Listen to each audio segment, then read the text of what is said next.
शिक्षा के व्यापारीकरण ने स्कूल को सेवा केंद्र बना दिया है। एक ऐसा माहौल बना दिया गया है जहां छात्र और उसका परिवार उपभोक्ता है। शिक्षक एक सेवक है और प्रबंधन केवल ये सुनिश्चित करता है कि हर अभिभावक संतुष्ट रहे, खुश रहे और उसे शिकायत का मौका न मिले। शिक्षक परंपरागत विधि और आधुनिकीकरण का शिकार होकर रह गया है। जितनी देर शिक्षक अपनी कक्षा में जाकर पढ़ाता है, उससे ज़्यादा देर वो कंप्यूटर पर कक्षा कार्य, गृह कार्य और परीक्षा सामग्री यदि भेजने में लगा रहता है। स्कूलों में शिक्षक हमेशा भयभीत भी रहता है कि न जाने कब उसको किस गलती के लिए तलब कर लिया जाए, क्योंकि शिक्षक ने सामान्य के दिन तो लद गए, अब सामान्य रूप से कम चलता रहे और कोई व्यवधान न खड़ा हो, यही शिक्षक की कामना रहती है। सम्मान और इतिहास में शामिल हो गया। हर कक्षा में सीसीटीवी कैमरे लगे होते हैं, लेकिन फिर भी शिक्षक को उससे कोई फ़ायदा नहीं होता, क्योंकि हर छात्र को पता होता है कि प्रधानाचार्य और प्रबंधन उन्हें देख रही है। पर वो शिक्षक की दयनीय स्थिति से भली भांति परिचित होते हैं। कुछ दिनों पहले अचानक ही मेरे एक सहेली कविता का फ़ोन आया। हम आसपास ही काम करते थे। वो बहुत परेशान थी। शाम के लगभग 6 बजे थे। मुझे लगा वो बहुत बड़ी समस्या से घिरी थी, अतः मैं तुरंत उसके घर पहुंची। उसकी हालात देखकर मुझे लगा शायद उनके परिवार में किसी की मृत्यु हो गई है। उसके चेहरे की हवाइयाँ उड़ गई थी। चेहरा सफ़ेद पड़ गया था, जैसे खून ही ना हो। मुझे देखते ही वो घुट-घुट कर रोने लगी। मैंने पूछा, कविता क्या हुआ?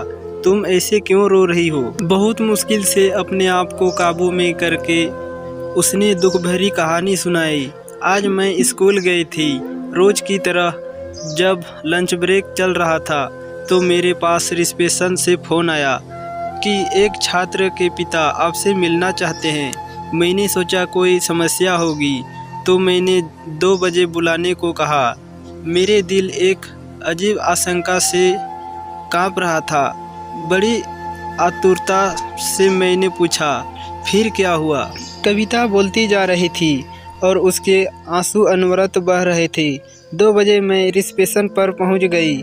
मुझे अंशु के पिता दिख गए। मैं पहले भी उनसे मिल चुकी थी। मैंने उन्हें एक केबिन में बिठाया। जब मैंने उसने पूछा कि क्या समस्या थी, तो एकदम चिल्लाने लगे कि तुमने मेरे बेटे को थप्पड़ क्यों मारा? मैंने बड़े ही शांत रहकर कहा कि मैंने आपके बेटे को नहीं मारा।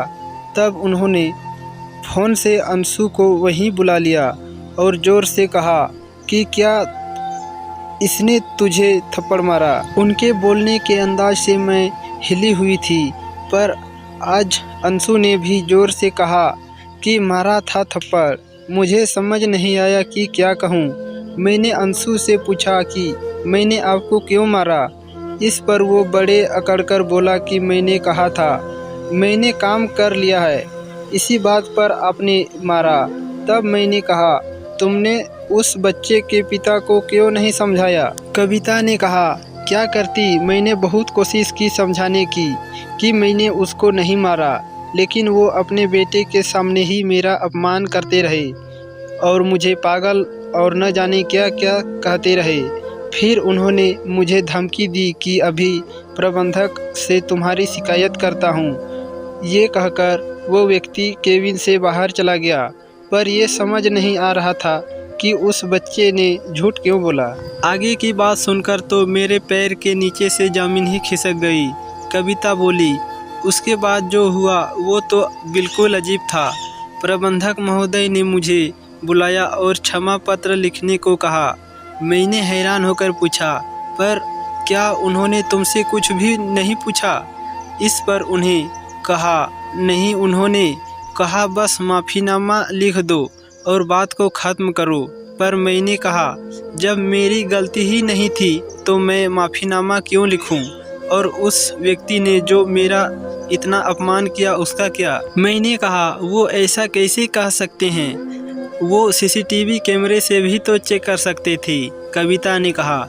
मेरा न कहने पर उन्होंने कहा फिर हम आपको नौकरी पर नहीं रख सकते, आप इस्तीफा दे दो। मतलब साफ था, अभिभावकों को या तो माफ़ीनामा दिखाना था या उन्हें बताना था कि मैंने उस अध्यापिका को नौकरी से निकाल दिया। कविता ने मान सम्मान, ईमानदारी, कर्तव्य निष्ठा का कोई मूल्य न था। मैंने कविता को समझाया कि शायद तुम्हारे आने के बाद वो लोग पता लगाने की कोशिश करें, हो सकता है कल वो मामला शांत होने पर तुम्हें बुलाए।